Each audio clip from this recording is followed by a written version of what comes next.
So I just thought I'd perform a revisit on this Panasonic stereo music system SG-X10, and I've just took it to pieces, and I'll include that video in with what I've done. And so I've managed to get the FM stereo light now to light up when the station's locked on, and also managed to get rid of that horrible hiss. So managed to get rid of most of it anyway, that crackle. So as you can see now, you would hear that a lot more, even though there's nothing playing.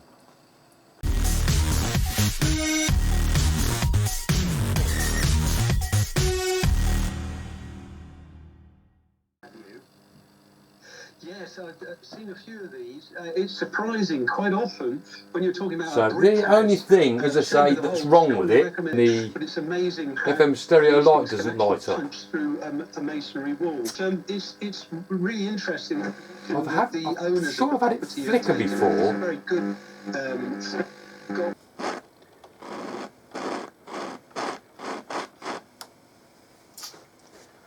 Right, I've decided I'm going to see if I can take this Panasonic stereo music system to pieces to try and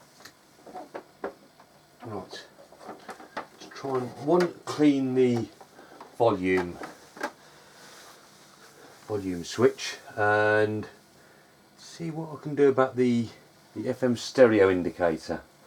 Not sure if I can do anything about it. Just make sure that's lined up okay. And zoom out a bit. Oh, zoom out a bit. Right, just turn that down as well. I'm sure you won't want to hear Vince's voice in the background. There you go. Right. So let's grab a screwdriver.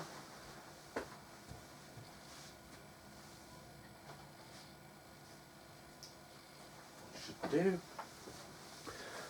Right, I believe it will just be a case of, well, there's 5 screws, so there's 3 for this front panel and this front plastic panel, and 2 for the cardboard base.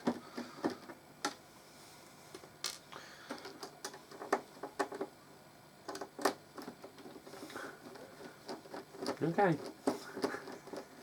You have to photo bomb my videos, didn't you? Bless her.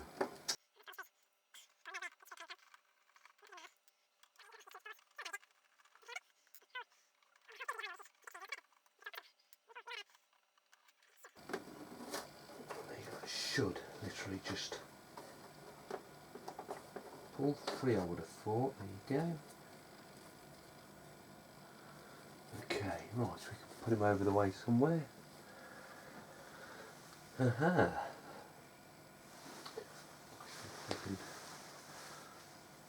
Make out from what I can see.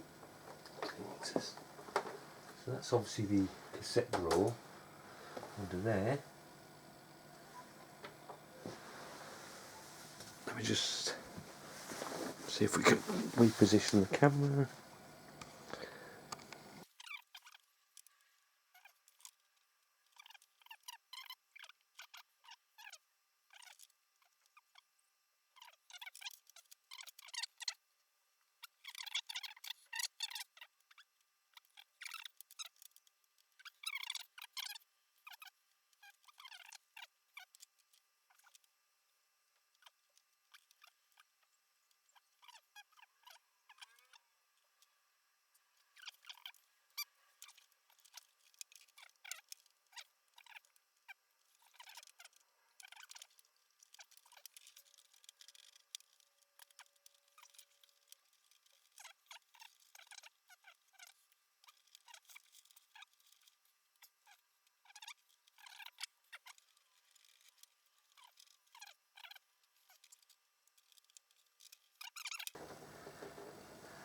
Okay, well, now I've been able to pull that off, what I'm going to do, I'm going to spray some Servicol into there while moving it from side to side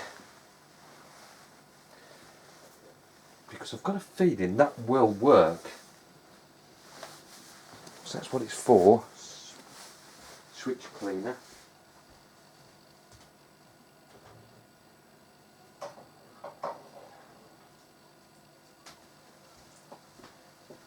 Getting a bit low now.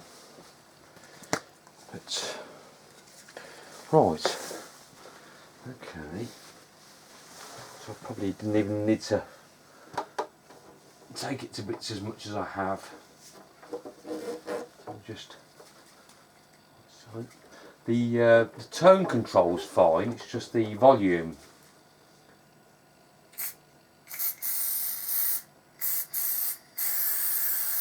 What did I do? If we just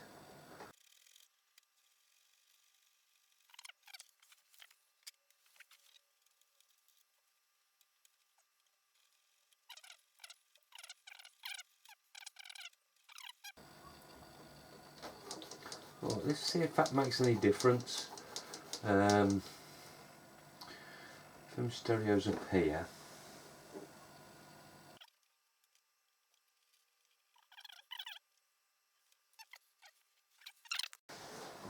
I want to just pause it a minute and grab a speaker. Right, so I've got some speakers plugged in. Let's plug a power lead in and see. There's quite a long power cable on that. On this, I'll give them that. Oh, it's a power lead. Plug that in there. So we should have volume. So turn on.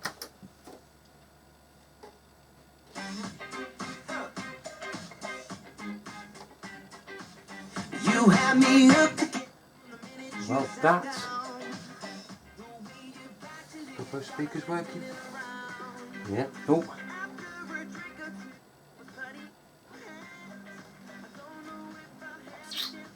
Right, let me just take it off the radio a minute because I don't want it, causing problems.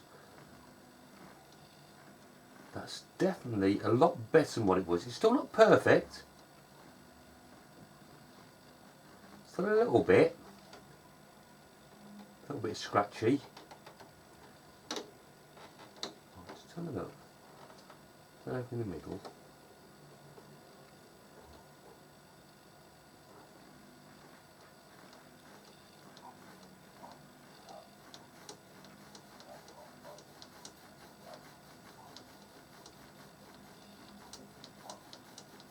For how much is there? That's barely noticeable. Okay. Okay. No, I'm quite happy with that now.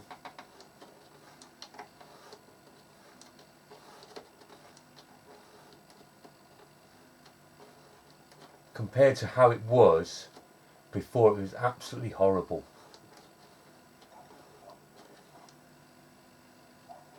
Yeah, I think I'll be happy with that now. The only thing now I want to try and do is see if we can get the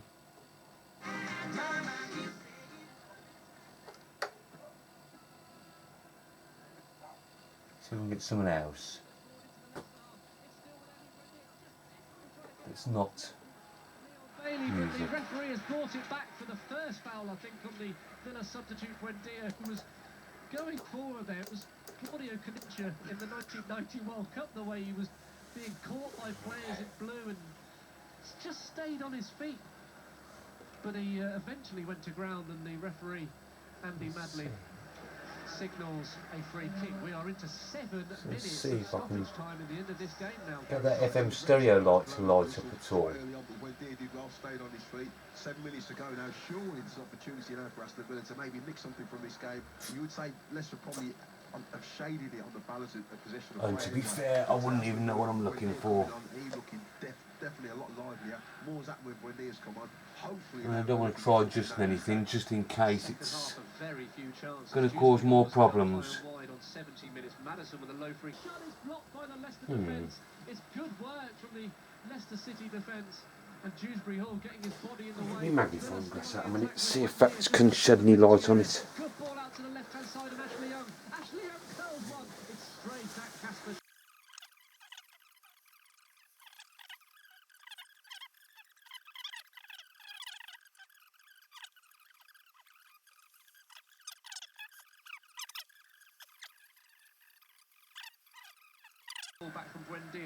And the fact that it's plugged in as well, I don't want to sort of probe about too much. Yeah. But, and it just being the FM stereo LED, I'd like to get it working. I would.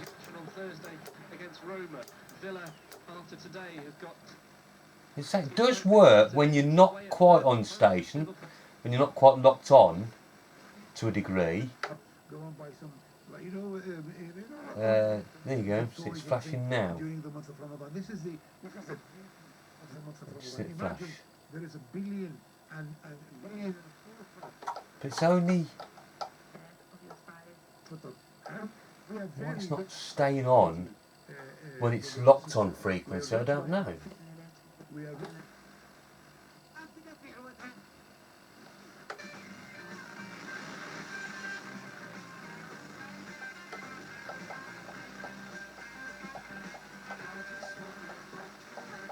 Okay, I'm going to do a bit of research, see what I can find, and I'll be back shortly. Right, I've checked the manual, the service manual that is, for this stereo, and the only pot that's referenced to the FM stereo is VR301, which is this one here. So let's see if we give them a bit of a tweak.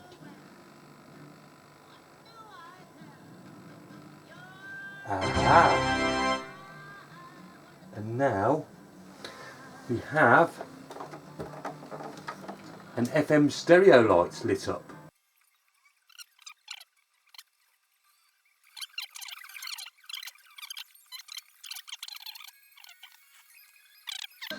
I do apologise because I've probably, I've just done all that, and it's, So anyway, the FM stereo light is now lighting up.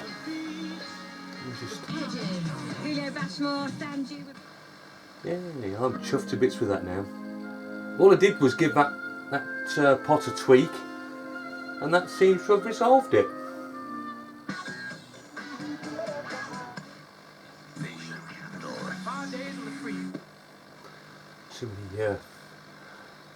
Too much music's being played at the moment. What's I mean? Give me some talking. Oh, that's a tune.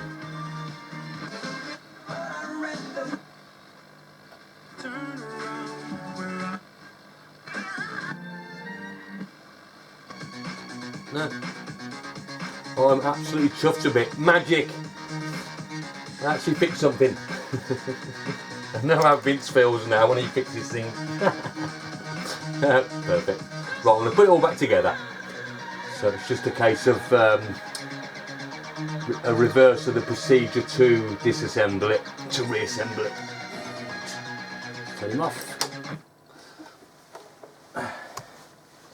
And I may as well do that while the camera's rolling. As long as I make sure things go the right way around.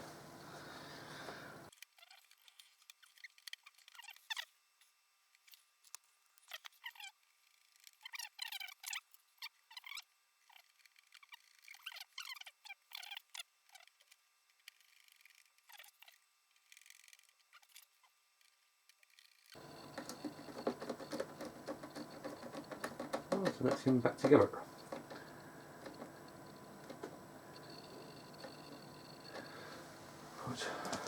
Hold that there for a moment.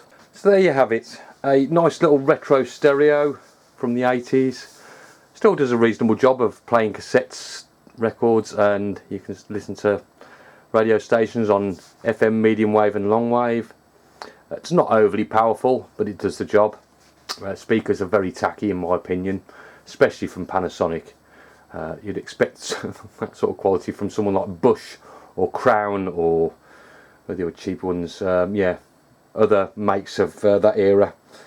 But yeah, it still works fine, and I'm glad I've managed to fix the FM stereo LED staying on now when the station's locked in, and also the scratchiness from the volume, which has now almost disappeared if it's not entirely. Thanks for watching, and until the next one.